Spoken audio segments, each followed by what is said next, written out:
ஒரு குழந்தைக்கு எழுத கற்றுக் கொடுக்கிற ஆசிரியருக்கு சமூக நீதி கிடைக்கலைன்னா அந்த குழந்தைக்கு நாம என்ன நீதியை கற்றுக் கொடுக்க போறோம்? ஒரு ஆசிரியரின் மதிப்பு ஊதியத்திலே பிரதிபலிக்கலைன்னா கல்வி அமைப்பே மெதுவா சிதற ஆரம்பிக்குங்க. இன்று இடைநிலை ஆசிரியர்கள் கேட்கிற கோரிக்கை புதுசெல்லாம் இல்லை. சம வேலைக்கு சம ஊதியம்னு அரசியல் கோரிக்கை இல்லை, இது அரசியல் அமைப்பில் உறுதி செய்யப்பட்ட உரிமை. இது ஒரு சாதாரண ஆசிரியர் போராட்டம் இல்லைங்க, இது கல்வி அமைப்புக்குள்ள பல ஆண்டுகளாக நீடித்து வரும் ஒரு அநீதிக்கான குரல்னே சொல்லலாம். ஒரே பள்ளியில் ஒரே வகுப்பில் ஒரே பாடத்தை கற்பிக்கும் இடைநிலை ஆசிரியர்களுக்குள்ள சம்பளம் மட்டும் வேறாக இருக்குதுங்க. இந்த அநீதிக்கு எதிராகத்தான் சம வேலைக்கு சம ஊதியம் அப்படிங்கிற கோரிக்கையை மட்டும் முன் வச்சு இடைநிலை ஆசிரியர்கள் இன்னைக்கு 34வது நாளாக சென்னை மற்றும் மாவட்ட தலைநகரங்களில் தொடர்ந்து போராட்டத்தில் ஈடுபட்டு வராங்க. 1 முதல் 7ஆம் வகுப்பு வரை படிக்கும் குழந்தைகளின் கல்வி அடித்தளத்தை உருவாக்கும் ஆசிரியர்கள் இவங்க இன்னைக்கு தங்களுடைய அடிப்படை உரிமைக்காக தெருவில் நிற்க வேண்டிய நிலை ஏன் ஏற்பட்டது? பேச்சுவார்த்தைகள் நடந்தும் ஏன் தீர்வு கிடைக்கல? இந்த போராட்டம் நீடித்தால் மாணவர்கள், பெற்றோர்கள் மற்றும் அரசு பள்ளி கல்வி அமைப்பு மீது என்ன தாக்கம் ஏற்படும்? இந்த வீடியோவில் இந்த போராட்டத்தோட முழு பின்னணி என்ன, அதன் நியாயம் என்ன, அரசின் பொறுப்பு மற்றும் கல்விக்கு ஏற்படும் விளைவுகள் என்ன, அண்ட் ஆல்சோ மிக முக்கியமான இந்த இடைநிலை ஆசிரியர்களுக்கு ஒரு குட் நியூஸ் தரப்போறதா தமிழக முதல்வர் மு க ஸ்டாலின் அவர்கள் சொல்லியிருக்காரு. அது சொல்ல போற அந்த குட் நியூஸ் என்ன போன்ற பல தகவலை பற்றி தான் நாம இன்னைக்கு நம்ம வீடியோவில் பார்க்க போறோம். சப்போஸ் இப்போ தான் ஃபர்ஸ்ட் டைம் நம்ம சேனலுக்கு வரீங்க அப்படின்னா மறக்காம நம்ம சேனலை சப்ஸ்கிரைப் பண்ணிருங்க, கூட பெல் ஐகானை கிளிக் பண்ணுங்க. அப்படின்னா தான் இது மாதிரி இன்ஃபர்மேட்டிவ் வீடியோ உங்களால ரெகுலராக பார்க்க முடியும். வாங்க வீடியோக்குள்ள போலாம்.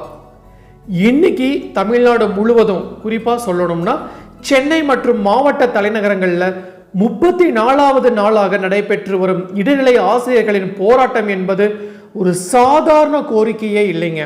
இது ஒரு தலைமுறையை பாதிக்கக்கூடிய கல்வி சார்ந்த சமூக பிரச்சனையாக மாறியிருக்குன்னே சொல்லலாம்.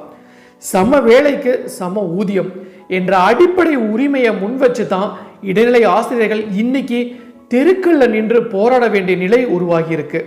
அது எத்தனை ஆண்டுகளாக இந்த பிரச்சனை புறக்கணிக்கப்பட்டு வந்திருக்கிறது என்பதற்கான சாட்சி நான் சொல்லி உங்களுக்கு தெரியும் நெசசரி கிடையாது. ஏன்னா இதோட முழு விவரம், இதோட வரலாறு என்ன அப்படிங்கிறது ஆல்மோஸ்ட் எவ்ரிஒன் எல்லாத்துக்குமே தெரிஞ்சிருக்கும். ஏன்னா 34வது நாளாக இன்னைக்கும் இந்த போராட்டம் தொடர்ந்துகிட்டு தான் இருக்கு. இடைநிலை ஆசிரியர்கள் என்றால் யார் என்ற அடிப்படை விளக்கத்திலிருந்து இந்த விவகாரத்தை புரிந்து கொள்ள வேண்டியது ஒவ்வொருத்தருடைய கடமை அண்ட் ஆல்சோ அவசியமும் கூட. அரசு தொடக்க மற்றும் நடுநிலை பள்ளிகளில் 1 முதல் 7ஆம் வகுப்பு வரை மாணவர்களை கற்பிக்கும் ஆசிரியர்களே இடைநிலை ஆசிரியர்கள் அப்படின்னு சொல்றாங்க. குழந்தைகளின் கல்வி வாழ்க்கையின் அடித்தளத்தை அமைக்கும் ஆசிரியர்கள் இவங்க தான். கண்டிப்பா சொல்லணும்னா பேஸ்மெண்ட், நம்மளுடைய குழந்தைங்களுக்கு பேஸ்மெண்ட் சொல்லித்தர ஆசிரியர்களே இந்த இடைநிலை ஆசிரியர்கள் தான். ஒரு குழந்தை எழுத்துக்களை முதன்முறையாக அறியும் தருணத்திலிருந்து கணிதம், அறிவியல், சமூக அறிவியல் போன்ற பாடங்கள்ல அடிப்படை புரிதலை உருவாக்குவது வரை இவர்களின் பங்கு மிக மிக முக்கியமானதுங்க. ஆனா இதே பணியை செய்யும் ஆசிரியர்களுக்குள்ள பதிவு மூப்பு, நியமன காலம், ஊதிய நிர்ணயம் போன்ற காரணங்களால இன்னைக்கு பெரும் ஊதிய வேறுபாடு உருவாகி இருக்கு. இதுதாங்க இந்த போராட்டத்தினுடைய மைய பிரச்சனையே. 2009ஆம் ஆண்டு வரை இடைநிலை ஆசிரியர்கள் ஒரே ஊதிய அளவீட்டில் பணியாற்றி வந்தாங்க. ஆனால் 2009ஆம் ஆண்டு, அதாவது பார்த்தீங்கன்னா டெட், ஆசிரியர் தகுதி தேர்வு மற்றும் புதிய நியமன விதிமுறைகள் அமல்படுத்தப்பட்டதன் மூலம் அதற்கு முன்பு பணியில் சேர்ந்த ஆசிரியர்கள் ஒரு ஊதிய அளவீட்டிலும், அதற்கு பிறகு பணியில் சேர்ந்த ஆசிரியர்கள் இன்னொரு ஊதிய அளவீட்டிலும் வைக்கப்பட்டாங்க. இது எப்படிங்க நியாயம்? இதன் விளைவாகத்தான் ஒரே வகுப்புல ஒரே பாடத்தை ஒரே நேரத்தில் கற்பிக்கும் 2 ஆசிரியர்களுக்கு ஆயிரக்கணக்கான ரூபாய் ஊதியம் வேறுபாடு ஏற்பட்டது. 1 ரூபாய், 2 ரூபாய், 5 ரூபாய், 10 ரூபாய்னா விட்டுருவாங்க. ஆனால் இனிஷியலா பார்த்தீங்கன்னா அந்த அளவுக்கு டிஃபரன்ஸா இருந்துச்சு. ஆனால் நாட்கள் கடந்து போக போக, வருடங்கள் கடந்து போக போக அந்த ஊதிய உயர்வு இவங்களுக்கு கிடைக்கல, அவங்களுக்கு மட்டும்தான் கிடைச்சிட்டே போறதை பார்க்கும்போது யாருக்கு தாங்க ஒரு கோபம் வராது? உதாரணமாக சொல்லணும்னா 2008 பணியில் சேர்ந்த ஒரு இடைநிலை ஆசிரியர் 2025 25 ஆண்டுகள் மேல் பணியாற்றி இருந்தாலும் அவருக்கு கிடைக்கும் அடிப்படை ஊதியம் 2012 பணியில் சேர்ந்த இன்னொரு ஆசிரியரை விட மிக மிக குறைவாக இருக்குது அப்படிங்கிறது தான் நிதர்சனமான உண்மை. ஒரே வகுப்புல குழந்தைகளுக்கு பாடம் நடத்தும் போது நீ பழைய ஆசிரியர், நீ புதிய ஆசிரியர் என்ற மாணவர்கள் வேறுபாடு பார்க்கவே இல்லைங்க. ஆனா அரசு கணக்கில் அந்த வேறுபாடு மிக தெளிவாக காட்டப்பட்டிருக்கு.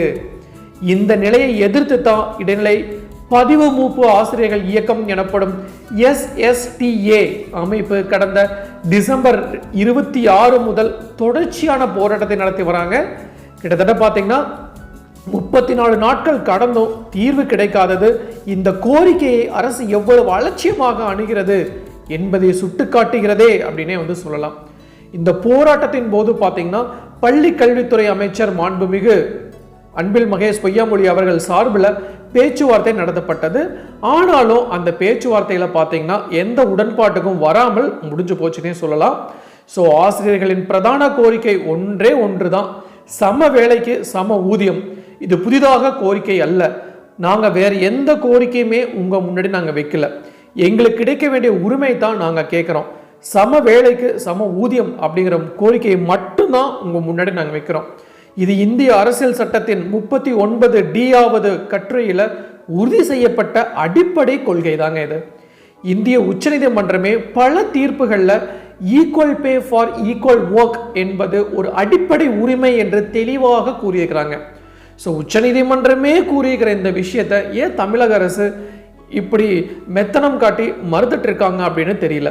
ஸோ இது மற்ற மாநிலங்களை பார்த்தீங்கன்னா அதே மாதிரி டெல்லி, பஞ்சாப், ஹரியானா, உத்தரப்பிரதேசம் போன்ற மாநிலங்களில் இதே கோரிக்கைக்காக ஆசிரியர்கள் போராடிய போது நீதிமன்றங்கள் அவர்களுக்கு சாதகமான தீர்ப்புகளை வழங்கியிருக்காங்க. ஆனால் தமிழ்நாட்டில் மட்டுமே இந்த கோரிக்கை தொடர்ந்து புறக்கணிக்கப்பட்டுக்கிட்டே வருது. ஸோ 34வது நாளாக சென்னை நுங்கம்பாக்கத்தில் உள்ள பேராசிரியர் அன்பழகன் கல்வி அலுவலகத்தில் ஆசிரியர்கள் போராட்டம் நடத்துவது என்பது ஒரு சின்ன விஷயமே இல்லைங்க. பேராசிரியர் அன்பழகன் என்ற பெயரே சமூக நீதி, கல்வி சமத்துவம், ஆசிரியர் மரியாதை ஆகியவற்றோட அடையாளம்னே சொல்லலாம். அந்த வளாகத்தில் இன்று ஆசிரியர்கள் குரல் கொடுக்க வேண்டிய நிலை ஏற்பட்டிருக்கிறது என்பதே இந்த பிரச்சனையின் ஆழத்தை காட்டுதுங்க. இந்த போராட்டத்தின் இன்னொரு முக்கியமான பரிமாணம் பெற்றோர்களோட கவலை. ஸோ ரொம்ப பயப்படுறாங்க பெற்றோர்கள். 1 முதல் 7ஆம் வகுப்பு வரை பயிலும் மாணவர்களுக்கு 3ஆம் பருவம் தொடங்கி ஏறத்தாழ பார்த்தீங்கன்னா 1 மாதம் முடிவடைய போகுது. இந்த பருவம் என்பது மாணவர்களின் கல்வியில மிகவும் முக்கியமான காலகட்டம். அடிப்படை கருத்துக்களை உறுதி செய்யும் நேரம். இந்த நிலையில ஆசிரியர் போராட்டம் நீடிப்பது பார்த்தீங்கன்னா மாணவர்களின் கற்றல் தொடர்ச்சியை பாதிக்கும் என்ற அச்சம் பெற்றோர்களிடையே உருவாகியிருக்கு. ஸோ பெற்றோர்கள் ஆசிரியர்களுக்கு எதிரானவர்கள் எப்போதுமே இருந்ததில்லை. அவர்களுக்கும் சம வேலைக்கு சம ஊதியம் என்ற கோரிக்கையை ஆதரிக்கிறாங்க. ஸோ ஆனால் அதே நேரத்தில் பார்த்தீங்கன்னா அரசு உடனடியாக தீர்வு காண வேண்டும், கற்றல் கற்பித்தல் பணி தடையின்றி நடைபெற வேண்டும் என்ற நியாயமான கோரிக்கையும் முன்வைக்கிறாங்க. ஸோ இந்த இடத்துல நான் ஒரே ஒரு கேள்விதான் எல்லாத்துக்குமே எழுது. ஆசிரியர்கள் போராட வேண்டிய சூழல் ஏன் உருவாச்சு? அரசு பள்ளி ஆசிரியர் என்றாலே சமூகத்தில் ஒரு மரியாதை இருந்த காலம் ஒன்று இருந்தது. ஸோ இன்று அதே ஆசிரியர்கள் தங்களுடைய அடிப்படை ஊதிய உரிமைக்காக சாலையில் நின்று முழக்கம் போட வேண்டிய நிலை வந்திருக்காது.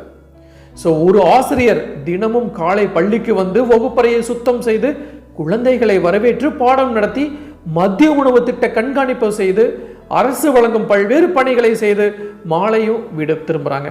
இந்த முழு உழைப்பிற்கு கிடைக்கிற ஊதியம் சமமாக இல்லை என்றால் அந்த ஆசிரியர் மனநிலை எப்படி தாங்க இருக்கும்? ஸோ ஒரே பள்ளியில் ஒரே ஆசிரியர் அறையில் ஒரே மேசையில் அமர்ந்து வேலை செய்யும் 2 ஆசிரியர்களுக்கு மாதம் 10,000 ரூபாய் 15,000 ரூபாய் ஊதியம் வேறுபாடு இருக்கிறது என்றால் அது ஒரு அமைதியான மன அழுத்தத்தை உருவாக்கும். ஸோ அந்த மன அழுத்தம் பார்த்தீங்கன்னா நேரடியாகவோ மறைமுகமாகவோ கற்பித்தல் பணியில் தாக்கத்தை நிச்சயம் ஏற்படுத்தும். ஸோ அதனால தான் இந்த போராட்டத்தை வெறும் ஆசிரியர் பிரச்சனை என்று பார்க்க முடியாது. இது கல்வியின் தரம், சமூக நீதி, அரசின் பொறுப்புணர்வு ஆகிய அனைத்தையும் இணைக்கும் ஒரு பிரச்சனையாகத்தான் எல்லாத்தினாலையும் பார்க்க முடியுதுங்க.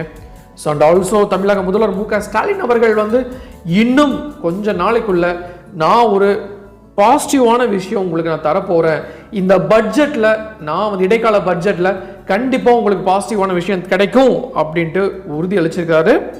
அண்ட் ஆல்சோ நீங்கள் உங்களுடைய போராட்டத்தை கைவிட்டு பள்ளிக்கு செல்ல வேண்டும் அப்படின்ற அறிவுரையும் செஞ்சுருக்காங்க. முதலமைச்சரும் சரி, மாண்புமிகு கல்வி அமைச்சர் அன்பில் மகேஷ் பொய்யாமொழி அவர்களும் சரி, 2 பேருமே அறிவுறுத்திருக்காங்க. ஸோ இடைக்கால பட்ஜெட்டில் உங்களுக்கான பாசிட்டிவான அப்டேட் விரைவில் கிடைக்கும் அப்படின்ட்டு வாக்குறுதியும் அளிச்சிருக்காங்க. ஸோ நிச்சயமாக சொல்கிறேங்க, சம வேலைக்கு சம ஊதியம், நிச்சயமாக உங்களுடைய போராட்டத்துக்கு வெற்றி நிச்சயம் கிடைக்கும் அப்படிங்கிற எந்த ஒரு சந்தேகமும் கிடையாது. நானும் எனது சப்ஸ்கிரைபர்களும் எனது வியூவர்களும் உங்களுடைய போராட்டம் வெற்றி பெற வேண்டும் அப்படின்ட்டு எல்லாம் வல்ல இறைவனை வேண்டிக் கொள்கிறோம். ஸோ மீண்டும் இன்னொரு நாள் சுவாரஸ்யமான இன்ஃபர்மேட்டிவ் வீடியோவுடன் உங்களை சந்திக்கும் வரை உங்களிடமிருந்து விடை பெறுவது உங்கள் மஞ்சள் மாநகர மைந்தன் சிவா.